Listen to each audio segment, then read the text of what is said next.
안녕하세요. 오늘 저희는 여러분이 보내주신 자료, 외모에 대한 집착과 그 영향을 가지고 좀 깊은 이야기를 나눠보려고 합니다. 사람들이 왜 이렇게까지 외모에 신경을 쓰는지, 그 속마음은 뭘지, 또 그 결과는 어떨지 한번 파헤쳐보죠. 옷 입는 거, 머리 모양, 심지어 향수까지 왜 이렇게 외적인 거에 큰 의미를 두게 되는 걸까요? 이게 그냥 남한테 잘 보이고 싶어서? 아니면 혹시 더 깊은 이유가 있는 걸까요? 네, 이게 참 흥미로운 주제 같아요. 주신 자료를 보니까 사람들이 외모에 신경 쓰는 이유가 꽤 여러 가지더라고요. 다른 사람들한테 좀 호감을 얻고 싶다거나 아니면 사회적인 지위를 좀 높여보고 싶다거나 때로는 특정 인물 있잖아요. 중요한 사람이나 이성의 관심을 끌려고 그럴 수도 있고요. 물론 그냥 자기 스스로 만족하려고 하는 경우도 당연히 있고요. 근데 그 자기만족이라는 게요, 자료에서는 좀 더 파고드는 것 같던데요. 그러니까 외모랑 속마음이 딱 맞으면 괜찮은데, 그게 아닐 때, 그 동기가 좀 다르다고 보는 거죠. 네, 바로 그 부분이에요. 자료에서 되게 재밌게 분석하는 지점인데, 외모가 뭐랄까, 내면의 가치나 지금 상태랑 좀 어울리면, 조화가 되면 괜찮은데, 만약에 속은 그렇지 않은데 겉모습에만 너무 신경을 쓴다. 그러면 그 동기가 사실은 다른 사람 인정받고 싶은 욕구? 아니면 좀 불안해서 그럴 수도 있고, 혹은 자기를 좀 과시하고 싶은 마음일 수 있다는 거죠. 자료는 이 불일치가 문제의 핵심이라고 좀 보는 것 같아요. 아, 그래서 그런 구체적인 행동들이 나오는 거군요. 자료에도 나왔지만 거울 잡고 들여다보고 넥타이 괜찮나, 머리는 옷은 또 어떻지? 손톱까지 막 보고. 그러면서 슬쩍 남들이 나 쳐다보나? 이렇게 의식하는 거예요. 이런 게 다 어디로 연결된다고 보나요, 자료에서는? 네. 그런 행동 자체는 자연스러울 수도 있는데 자료에 따르면 이게 좀 심해지면 자기 칭찬이나 만족감에 쉽게 빠질 수 있다는 거예요. 그리고 여기서 이제 중요한 연결고리가 딱 생기죠. 바로 남들과의 비교예요. 비교요? 네.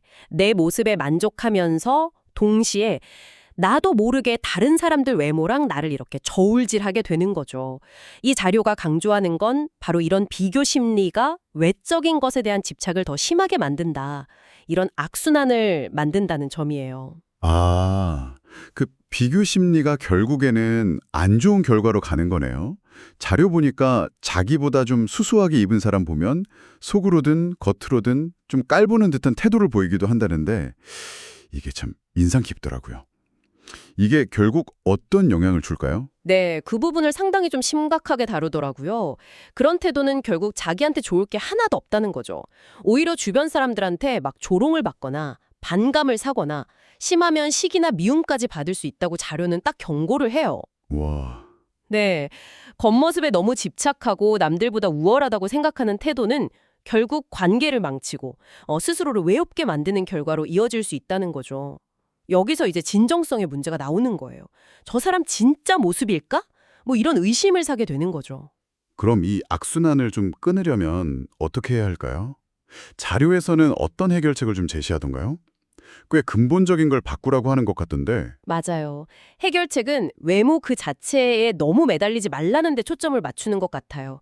특히 다른 사람들 앞에서 내 외모를 너무 막 의식하는 습관 있잖아요. 그거부터 버리라고 조언하고요. 더 나아가서는 겉모습보다는 인격이나 능력 같은 내면의 가치를 더 중요하게 생각하고 또 끊임없이 남이랑 나를 비교하는 습관, 이걸 멈추는 게 핵심이라는 거죠. 그 점은 분명히 해요. 중요한 건 균형이랑 의도라고 봐요. 그러니까 일할 때, 산책할 때, 아니면 극장 갈 때 이렇게 상황에 맞게 좀 품위 있고 세련되게 가꾸는 건 좋다는 거죠.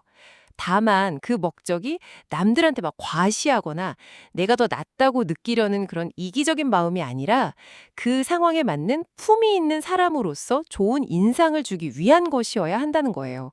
겸손함, 그리고 상황에 맞게 행동하는 거, 그리고 자기를 남보다 높거나 낮게 보지 않는 태도. 이게 중요하다고 강조하죠. 아, 그 의도가 어디에 있느냐가 핵심이군요. 네, 그렇죠. 덧붙여서 자료 마지막에 아주 잠깐 흥미로운 관점이 나오는데요. 특정 종교적이거나 상징적인 활동, 여기서 이제 마법적이라고 표현했는데 그런 활동에서는 자기가 추구하는 이상이나 신념에 대한 존경을 표현하는 방법으로 아름다운 옷을 입기도 한다는 거예요. 아, 그런 경우도 있군요. 네. 외적인 표현이 때로는 내면의 어떤 경건함이나 가치를 드러내는 상징이 될 수도 있다는 조금 다른 차원의 이야기죠.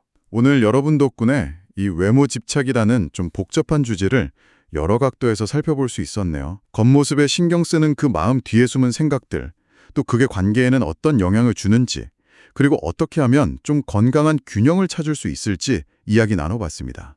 마지막으로 여러분께 한번 질문을 던져보고 싶어요. 외모를 가꾸는 것과 여러분 자신의 내면의 가치를 표현하는 것 사이에서 여러분 각자가 생각하는 건강한 균형점은 어디쯤일까요? 그리고 여러분에게 품위 있는 사람으로 보인다는 건 구체적으로 어떤 모습, 어떤 의미를 가질까요? 한번 이 질문들을 곱씹어 보시는 것도 재밌을 것 같습니다.